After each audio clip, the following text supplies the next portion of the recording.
Hi అండి. నమస్తే. నేను ఈరోజు కాఫీ పెట్టుకుందాం అని చెప్పేసి పాలు మరగపెడితే చూడండి నా పాలన్నీ విరిగిపోయాయి. మొత్తం ఒక ప్యాకెట్ మిల్క్ అండి విశాఖ డైరీది. జస్ట్ నైట్ తెచ్చింది ఊరికే విరిగిపోయాయండి. సో చూసారా? అలా విరిగిపోయాయని చెప్పేసి నేను పాడేస్తానా చెప్పండి? పాడేస్తే వేస్ట్ కదా! బట్ దీంతో మనకి యమ్మీ అండ్ టేస్టీ స్వీట్ చేసుకోవచ్చు తెలుసా? సో చాలా టేస్టీ స్వీట్ అయితే మనం చేసుకోవచ్చు. సో, బయట కొనుక్కుంటే మనకది చాలా కాస్ట్‌లీ కలాకండ. సో, చూసారు కదా! నేను ఇలాగా విరిగిపోయిన పాలని వడకడుతున్నానన్నమాట. మీకు చూపిస్తాను చూడండి. సో, ఇరిగిపోయిన పాలన్నీ ఇలా వడకడితే, ఆ విరిగిన ముక్కలన్నీ ఇందులో పడతాయన్నమాట. చూసారా ఎలా పడుతుందో? సో, పాలన్నీ నేను నీట్‌గా ఇలా వడకట్టేసుకుంటే, ఆ నీళ్ళలాగా పక్కకొచ్చేసి, ఈ ముద్ద అనేది నీట్‌గా వచ్చేస్తుంది. మీకు బయట కలకండ కొనాలంటే చాలా కాస్ట్‌లీ కదండీ! బట్ మనం ఇంట్లో ఇట్టే జస్ట్ చిటికెలో చేసుకోవచ్చు. పాలు విరిగిపోతేనే చేసుకోవాలనేం లేదు. పాలు వేస్ట్ అయిపోతాయి కాబట్టి నేను చేస్తున్నాను. బట్ మీరు ఒకవేళ స్పెషల్లీ చేసుకోవాలనుకుంటే చిన్న నిమ్మ చెక్క జస్ట్ పిండండి అంతే. ఊరికే పాలు విరిగిపోతాయి. లేదా వెనిగర్ పిండండి. జస్ట్ డ్రాప్ వేయండి చాలు వెంటనే విరిగిపోతాయి. మీరు చేసుకోవాలంటే అలా కూడా చేసుకోవచ్చు. సో, చూసారు కదా! పాలైతే విరిగిపోయిన తర్వాత నేను వడకడితే ఇంత నాకొచ్చింది. ఇంత క్వాంటిటీ వచ్చింది. సో, అదంతా నేను వేసేసి నేను మళ్ళీ ఫ్రై చేసుకుంటాను. సో, చూసారు కదా!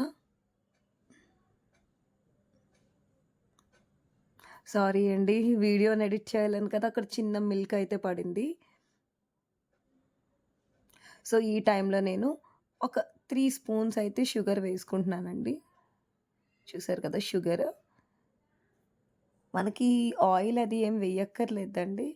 జస్ట్ కొంచెం షుగర్‌తోనే నీట్‌గా మనం కలుపుతూ ఉంటే అది విడిపోయి నీట్‌గా మనకి టేస్టీగా వచ్చేస్తుంది. మనకిది జస్ట్ 5 మినిట్స్‌లో అయిపోతుందండి. చాలా ఈజీ రెసిపీ ఇదైతే. పాలు విరిగిపోతే పాడేయకుండా ఇలా చేసుకోండి. చూడండి. సో, మొత్తం పంచదార కరిగే వరకు అలా కలుపుకోవాలంతే. మనకి పాలు విరిగిపోతేనే చేసుకోవాలని లేదు. నేను చెప్పినట్టే చిన్న వెనిగర్ డ్రాప్ గానీ, నిమ్మరసం డ్రాప్ గానీ వేస్తే ఆ పులుపుకి వెంటనే పాలు కూడా విరిగిపోతాయి. మీరు అలా కూడా చేసుకోవచ్చు. సో, చూసారు కదా! ఇప్పుడు నేనైతే చిన్న సైజు మినీ తాలింపు నెయ్యి వేసి చక్కగా జీడిపప్పు మనకి రెస్టారెంట్‌లో కలాకండ మీద జీడిపప్పు ఉంటుంది కదండీ! జీడిపప్పు, డ్రై గ్రేప్స్, కిస్మిస్ ఇలాంటివి ఉంటాయి కదా! నా ఇంట్లో నాకు అవైలబుల్ ఉన్నాయి. కాబట్టి నేను కొంచెం మనకి పైన గార్నిష్ చేసినట్టు ఉంటుంది. తినేటప్పుడు టేస్ట్ కూడా బావుంటుంది. సో, అందుకు చిన్న నెయ్యి తాలింపు వేస్తున్నాను. రెండే 2 ఐటెమ్స్ కాబట్టి చిన్న గరిటెలో చేసేసుకుంటున్నానండి. చూసారు కదా!